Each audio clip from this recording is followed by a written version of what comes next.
जय जय जय जय गणपति भगवन।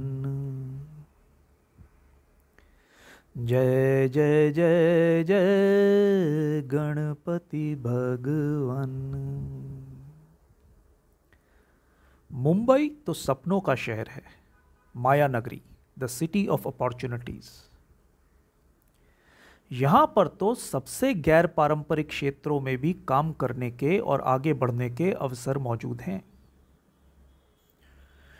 तो फिर यहाँ पर किसी प्रकार का फाइनेंशियल प्रेशर या पैसों की चिंता कैसे हो सकती है? ठीक है, मुंबई थोड़ा सा महंगा शहर है, परंतु उसी हिसाब से कमाई के साधन भी तो हैं। लेकिन साहब, फाइनेंशियल प्रेशर तो है। इसे मैंने अपने और अपने अनेक जानने वालों के जीवन में सजीव देखा है। यहां तक कि अपने 3 जानने वालों को यहां अपना सब कुछ खोते हुए भी देखा है। एक कोविड से पहले, एक कोविड के दौरान और तीसरा कोविड के बाद। न्यूज़ में भी आर्थिक परेशानियों के चलते होने वाले क्राइम्स और डेथ्स बाय सुसाइड आदि की खबरें सुनने को मिलती रहती हैं। वैसे किसी भी प्रकार का डर या चिंता हो तो लोग कहते हैं, बी कूल, चिल मैन। चिंता चिता समान है। चिता में तो मृत जलता है, पर चिंता तो जीवित को ही जला मारती है। पर भाई, how to be cool when money supply can any time go cold. दरअसल आज़ादी के बाद 1950 के दशक में मुंबई शहर में मुख्यतः 2 तरह के लोग रहते थे। पहले पूंजीपति वर्ग के लोग और दूसरे उन पूंजीपतियों के कारखानों और व्यवसायों में काम करने वाले साधारण लोग। ये साधारण लोग इस शहर में काम ढूंढते हुए आते थे। अगर काम मिल गया तो रह तो कैसे भी लेंगे। दिल का हाल कहे दिल वाला, सीधी सी बात ना मिर्च मसाला, कह के रहेगा कहने वाला, दिल का हाल कहे दिल वाला। उस दौर के अनेक फिल्मी गानों में उस समय के जीवन की झलक आसानी से देखी जा सकती है। 1970 का दशक आते आते मिल और कारखाने मुंबई के बाहर जाना शुरू हो गए और उनका स्थान सर्विस इंडस्ट्री लेने लगी। बैंक्स और फाइनेंशियल इंस्टीट्यूशंस का नेशनलाइजेशन हुआ और एक पढ़ी लिखी नई पीढ़ी इन दफ्तरों में काम करने लगी। यह दौर था भारतीय मध्यम वर्ग के उदय का। इस दौर में अगर मुंबई में नौकरी के साथ रहने को घर मिल गया तो समझो लाइफ सेट। थोड़ा है, थोड़े की ज़रूरत है, जिंदगी फिर भी बहुत खूबसूरत है। उसके बाद 1990 का दशक था ग्लोबलाइजेशन का। मल्टीनेशनल्स, कंप्यूटर्स, इंटरनेट और मोबाइल्स ने हमारे सोचने का तरीका हमेशा के लिए बदल दिया। चांद तारे तोड़ लाऊं, सारी दुनिया पर मैं छाऊं, बस इतना सा ख्वाब है, बस इतना सा ख्वाब है। तो चांद तारे तोड़ना तो सीख लिया और आ गए नई शताब्दी में, जहां आकर जोर से बोला, अपना टाइम आएगा। सचमुच अपना टाइम तो आ गया। आज का भारत एक नया भारत है। मुंबई शहर में भी जो पहले चौल में रहता था, उसके पास आज अपना फ्लैट है। जिसके पास छोटा फ्लैट था, वो बड़े फ्लैट में चला गया है। लोगों के पास 2, 3 और उससे ज़्यादा प्रॉपर्टीज भी हैं। लोग आसानी से बड़ी एसयूवीज खरीद रहे हैं। लग्जरी प्रोडक्ट्स की मार्केट बढ़ रही है। विदेश में हॉलिडेज, फॉरेन यूनिवर्सिटीज़ में पढ़ाई, आम बात होती जा रही है। और यहीं पर मुंबई शहर की सबसे बड़ी विडंबना अपने सबसे घातक प्रहार करती है, क्योंकि जहां एक तरफ ये सब सुख सुविधाएं हैं, वहीं दूसरी ओर उनको पाने की और हमेशा के लिए संजो कर रखने की गहरी लालसा भी है। भगवत गीता में भी श्री कृष्ण ने अर्जुन को इसी डर को जीतने की बात कही है, क्योंकि यही डर, यही चिंता हमारे जीवन में अनेक समस्याओं या मेंटल हेल्थ प्रॉब्लम्स को जन्म देती है। वैसे मेंटल हेल्थ केयर के 3 एस्पेक्ट्स होते हैं, क्लिनिकल, सोशल और पर्सनल। क्लिनिकल एस्पेक्ट के अंदर सबसे पहले वह बीमारियां आती हैं जो तनाव के कारण हो जाती हैं। दूसरी श्रेणी में प्योर मानसिक या मनोवैज्ञानिक बीमारियां जैसे डिप्रेशन, एंजाइटी आदि आते हैं। तीसरी श्रेणी में वो मनोवैज्ञानिक परेशानियां हैं जो किसी और टर्मिनल इलनेस जैसे कैंसर आदि के कारण उभर आती हैं। इन सब बीमारियों का इलाज करते हैं फिजिशियंस, साइकेट्रिस्ट और थेरेपिस्ट। मेंटल हेल्थ केयर का दूसरा एस्पेक्ट है सोशल। यहां क्राइम, अब्यूज, निग्लेक्ट, शोषण और भेदभाव जैसी समस्याएं आती हैं।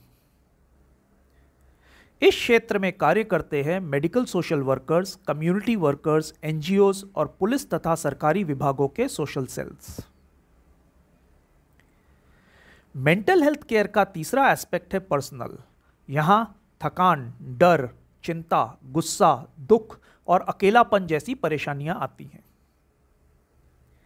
इस क्षेत्र में कार्य करते हैं हमारे जैसे लोग। डॉक्टर भी प्रिस्क्रिप्शन लिखते लिखते कह देते हैं मेडिटेशन सीखिए, मदद करेगा। सचमुच मेडिटेशन हर प्रकार की मेंटल हेल्थ कंडीशन में मदद करेगा, परंतु मेडिटेशन के अपने चैलेंजेस हैं। सबसे पहले, मेडिटेशन एक आइडियलिस्टिक रास्ता है। प्रैक्टिकल जीवन के साथ उसकी लय बैठाना ज़्यादातर लोगों के लिए जरा मुश्किल होता है। दूसरा, मेडिटेशन एक लंबा रास्ता है। कितना समय लगेगा, कितना प्रयास करना होगा, इसका कुछ पता नहीं। तीसरा, मेडिटेशन के रिजल्ट्स में वेरिएशन हो सकता है, हर व्यक्ति के लिए अलग। इस बात को सब लोग नहीं समझ पाते हैं। इसलिए आज हम यहां एक ऐसे रास्ते की बात करेंगे जो ज्यादा से ज्यादा लोगों के लिए सुगम होगा। वैसे ये रास्ता बिल्कुल म्यूचुअल फंड्स के एसआईपी प्रोग्राम की तरह है।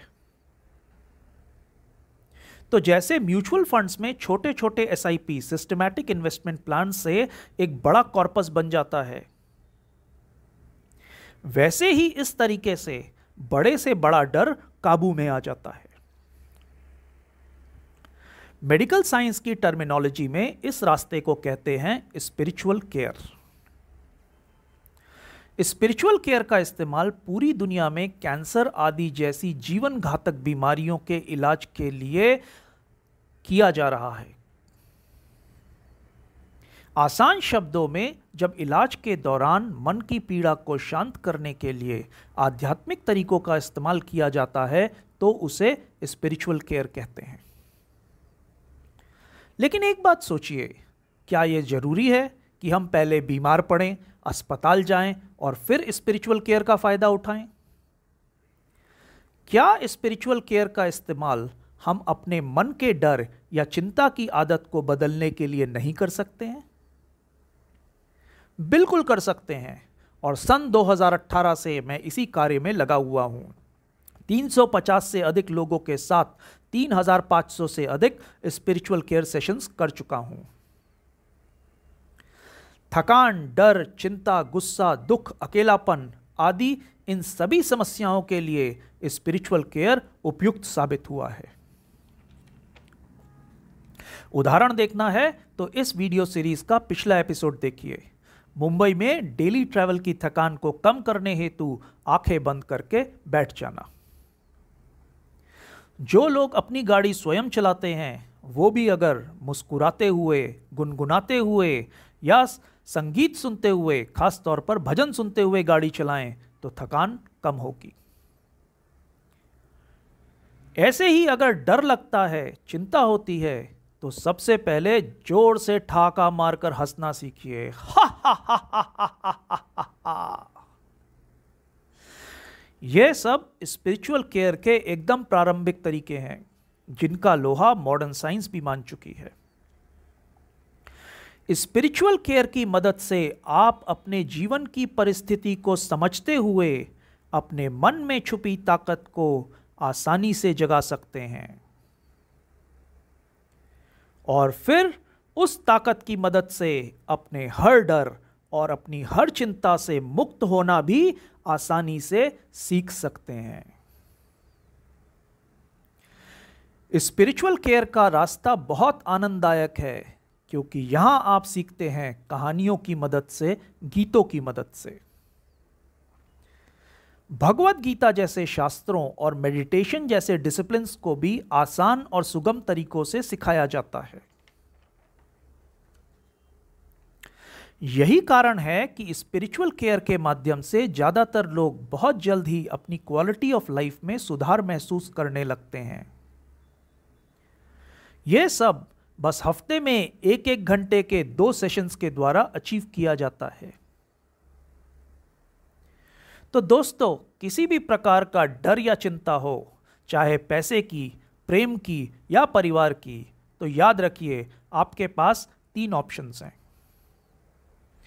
पहला ऑप्शन, अपने डर या चिंता को क्लिनिकल कंडीशन में बदलने का इंतजार कीजिए और फिर डॉक्टर के पास जाइए। हां, अगर डॉक्टर मेडिटेशन सीखने को कह देता है तो यह नंबर लिख लीजिए। दूसरा, अपने डर या चिंता का किसी सामाजिक परिस्थिति में बदलने का इंतजार कीजिए, क्योंकि तब आपको झक मारकर किसी ना किसी की मदद अवश्य लेनी पड़ेगी, और ऐसे में अक्सर लोग मेडिटेशन सीखने की सलाह देते हैं। तो एक बार फिर से नंबर काम आ जाएगा। तीसरा, अभी इसी वक्त स्वयं अपनी मदद करने का निश्चय कीजिए और स्पिरिचुअल केयर की सहायता से अपना जीवन बदलिए। चॉइस आपकी है। वैसे अगर अभी भी संकोच है तो भी चिंता मत कीजिए। इस चैनल को सब्सक्राइब कीजिए, यहां हर महीने एक नया वीडियो आएगा। धीरे धीरे विश्वास भी जाग जाएगा। वैसे एक बात बताइए, क्या आपने कभी गुस्से में अपना मोबाइल फोन फेंका है? या कभी किसी को गुस्से में जोर जोर से गंदी गंदी गालियां दी हैं?